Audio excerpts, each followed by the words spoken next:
Ainda non quedei a gusto. E busquei, vale, para atopar eses 4 puntos que eu xa vin nos últimos anos de como se construe ese discurso alarmista sobre a infancia, sobre a escola, os problemas que hai dentro da escola, coa infancia. Que eu, nos problemas laborais, eu entendo que están aí. De feito, é un problema estructural. Por exemplo, a perda de capacidade económica das persoas.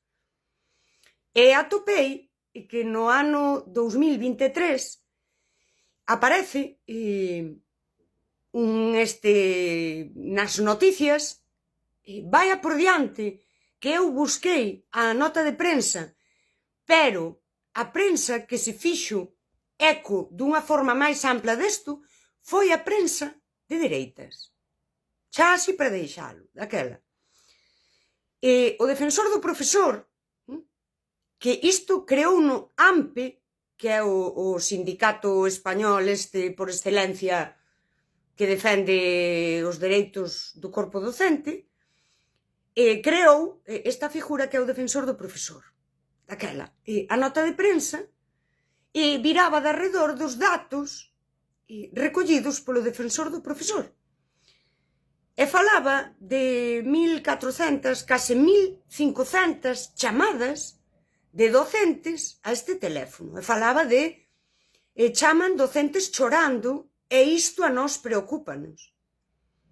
1.500 docentes duns 700.000 que hai en España non me parece un dato para pedir unha intervención estructural na escola respecto destas agresións do alumnado.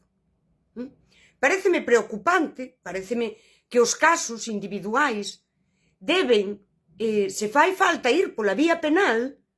A min pareceme ben se a 1.500 menores en España se denuncian pola vía penal. Iso tamén é protexer a infancia. Intervir sobre estes casos antes de que se nos desmadren. Daquela, hai un momento, sí, no que aquí fala, por exemplo, de que un dos motivos destas agresións é a perda, o empeoramento da saúde mental da infancia.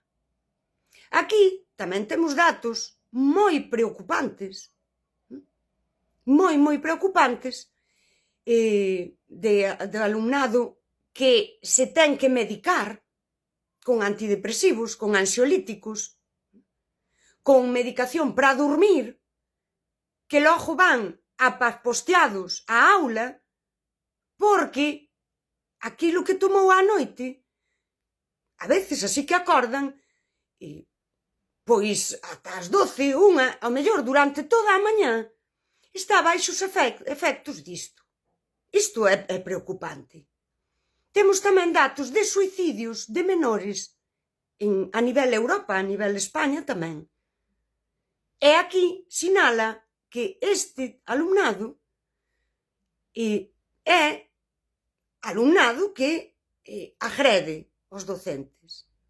Logo, temos, por exemplo, unha causa desa frustración infantil. Pero nomean isto e xa lle dan a volta e siguen falando de dereitos laborais. Que a min pareceme ben, vale?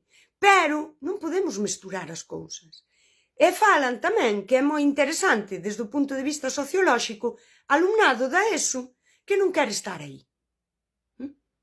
E aquí, se lemos socioloxía, que eu leo, isto ten unha explicación. Pero deixo para outro momento. Sí? Fálase de máis problemas de saúde mental, alumnado que ten que estar aí pero non quere. Isto afecta a convivencia escolar e daquela hai agresións a docentes. E logo fala das posibles solucións. Melloras salariais, menos burocracia, para atender mellor a rapazada, como se isto solucionase os problemas de saúde mental, ou como se isto solucionase que non queren estar na ESO. E, en xeral, falan de melloras laborais docentes. E todo isto é lexítimo pedilo. Pero non ten ningunha conexión con esas causas que dan en que hai persoas máis agresivas na aula.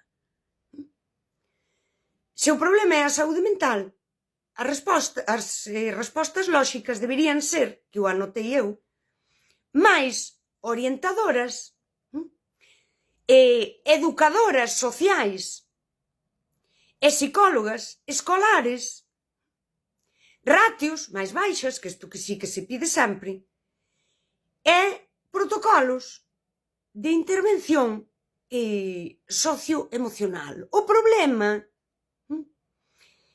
da escola é un problema social. Non máis protocolos para o profesorado, senón para esas educadoras sociais e para esas psicólogas que teñen que entrar á escola. Cando han pedido que o profesorado, que burnout, que chaman chorando, que están desbordadas, as educadoras sociais tamén interveñen no benestar do profesorado. Cobrar máis non o soluciona.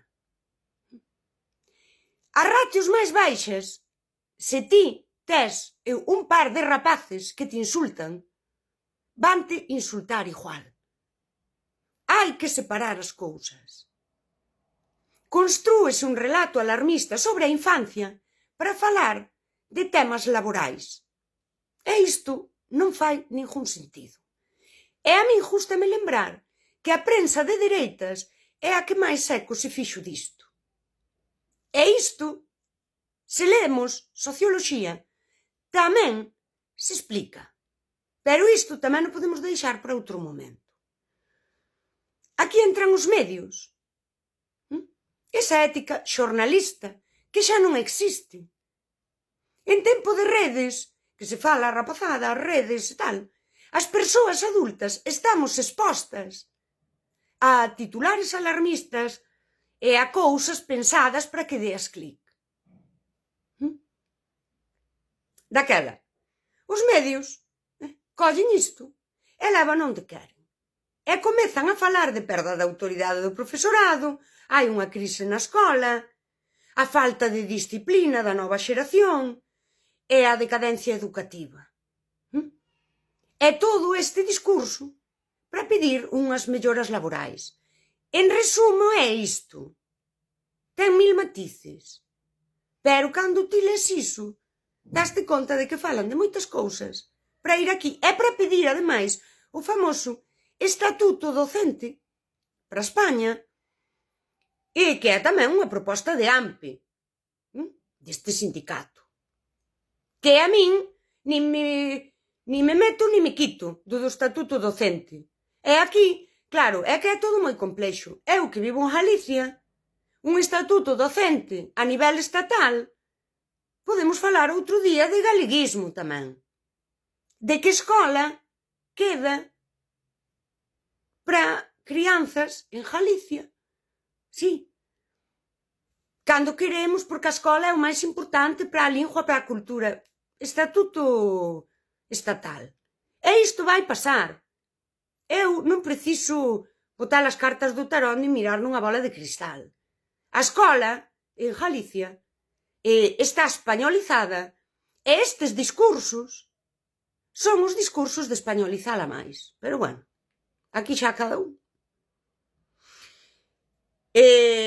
A miña reflexión aquí que tomei nota.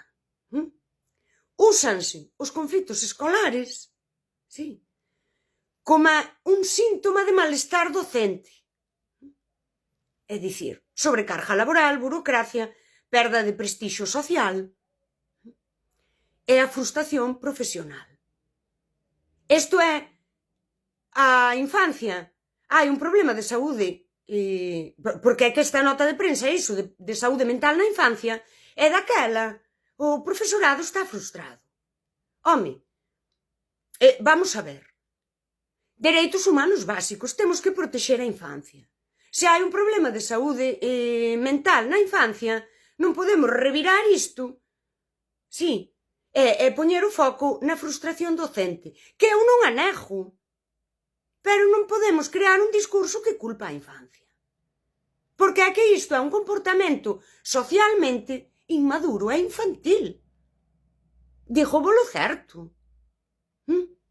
Que isto podémoslo ver, se imos ao micro, a unha familia, nais, pais, que non teñen, ao mellor, a capacidade emocional de xestionar, que tamén está pasando, porque se o problema é social, sí, tan bo é o profesor como a calquera outra persoa.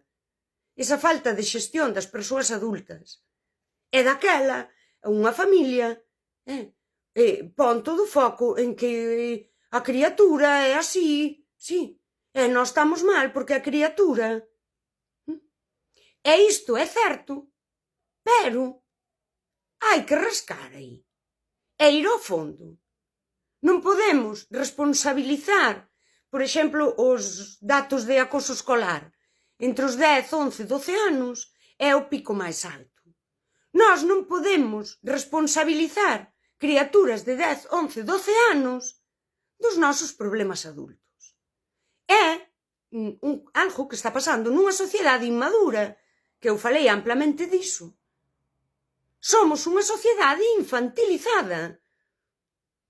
E agora ven Ampe e fai todo isto e pedímoslle aos políticos que nos maternen a nós porque non damos criado unha xeración. É isto, de verdade, 1.500 chamadas entre 700.000 docentes, bueno, sabes, sí, son importantes, pero no particular, non é un problema estructural. Cando eu vexo en Galicia que o noso conselleiro se reúne coa Fiscalía de Menores para trazar nas escolas intervencións por isto, aumento de acoso escolar e agresións ao profesorado, estamos falando case outra vez do castigo colectivo. Estamos falando de que se vai facer unha intervención estructural en educación porque aumentou, que non digo que non aumentou, os casos de agresións ao profesorado. E daquela, como hai unha porcentaxe de alumnado que está como máis e houbo máis agresións ao profesorado, imos castigalos a todos. Imos poñelos a todos aí, no foco da Fiscalía de Menores. É que, joder, non é un tema menor.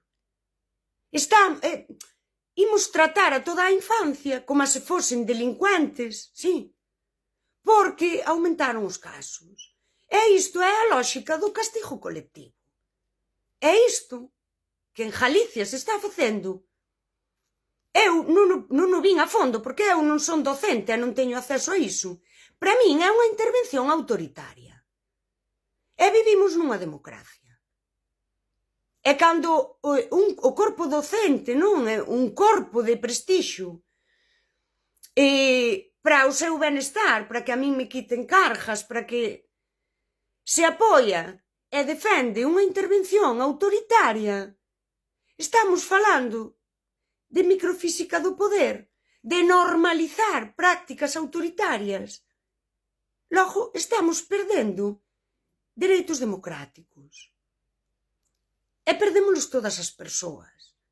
É que é moi preciso pararse a pensar. Levo case 15 minutos, vale? Pero vou falar máis disto. Eu non xulgo, nin nego a problemática. Pero necesitamos parar e pensar.